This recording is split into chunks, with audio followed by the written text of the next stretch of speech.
Nvidia A100 GPU కంటే 478 రెట్లు వేగంగా పనిచేయగల కొత్త ఏఐ చిప్ను చైనా శాస్త్రవేత్తలు అభివృద్ధి చేశారు.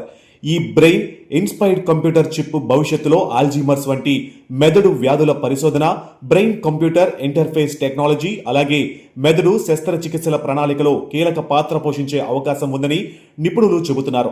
ఈ ప్రత్యేక చిప్ను పెకింగ్ యూనివర్సిటీ మరియు చైనీస్ అకాడమీ ఆఫ్ సైన్సెస్ పరిశోధకులు రూపొందించారు. ఈ పరిశోధన ప్రపంచ ప్రఖ్యాత సైన్స్ జర్నల్లో ప్రచురితమైంది. సాధారణ కంప్యూటర్లలో డేటా మెమరీ అండ్ ప్రాసెసర్ మధ్య నిరంతరం మారుతూ ఉంటుంది. దీనివల్ల సమయం ఆలస్యం అవుతుంది, అలాగే ఎక్కువ విద్యుత్ వినియోగం జరుగుతుంది. ఈ సమస్యను పరిష్కరించేందుకు పరిశోధకులు ఇన్ మెమరీ కంప్యూటింగ్ అనే సాంకేతికతను ఉపయోగించారు. ఇందులో డేటాను నిల్వ చేయడం, ప్రాసెస్ చేయడం ఒకే మెమరీలో జరుగుతుంది. దీంతో డేటా కదలిక తగ్గి కంప్యూటింగ్ వేగం పెరగడంతో పాటు విద్యుత్ వినియోగం కూడా తగ్గుతుంది. ఈ చిప్ మనిషి మెదడులోని సంక్లిష్టమైన మడతల నిర్మాణాన్ని కేవలం అరసెకండ్లోనే మోడల్ చేయగలదని పరిశోధకులు తెలిపారు. ప్రత్యేకంగా బ్రెయిన్ మోడలింగ్ పనుల్లో ఇది ఎన్విడియా A100 జీపీయూ కంటే 50 నుంచి 478 రెట్లు వేగంగా పనిచేసినట్లు పరీక్షల్లో వెల్లడైంది. అయితే ఈ చిప్ సాధారణ ఏఐ పనుల కోసం రూపొందించబడలేదు. ఎన్విడియా A100 అనేది అనేక రకాల ఏఐ అండ్ కంప్యూటింగ్ పనులు ఉపయోగించే సాధారణ జీపీయూ కాగా, ఈ కొత్త చిప్ను ప్రత్యేకంగా మెదడు నిర్మాణాల మోడలింగ్ కోసం అభివృద్ధి చేశారు. ఈ సాంకేతికత ద్వారా శాస్త్రవేత్తలు మెదడు వ్యాధులను మరింత వేగంగా అధ్యయనం చేయగలరని తెలుస్తుంది.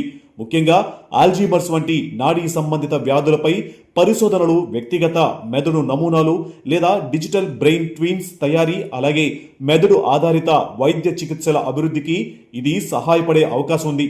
ఈ చిప్లో మరో ఆసక్తికరమైన అంశం ఏమిటంటే, సాధారణంగా సమస్యగా భావించే కండక్టెన్స్ డ్రిఫ్ట్ అనే మెమరీ మార్పును కూడా పరిశోధకులు తమకు అనుకూలంగా ఉపయోగించారు. దీని ద్వారా సంక్లిష్టమైన మెదడు నమూనాలను వేగంగా లెక్కించగలిగారు.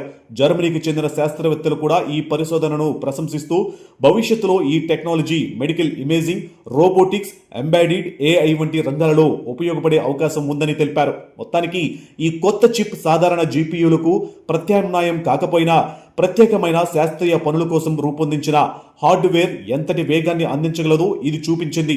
భవిష్యత్తులో ఇలాంటి బ్రెయిన్ ఇన్స్పైర్డ్ కంప్యూటింగ్ టెక్నాలజీలు వైద్య రంగంలోనూ, కృత్రిమ మేధస్సు రంగంలోనూ కొత్త మార్పులకు దారితీసే అవకాశం ఉంది.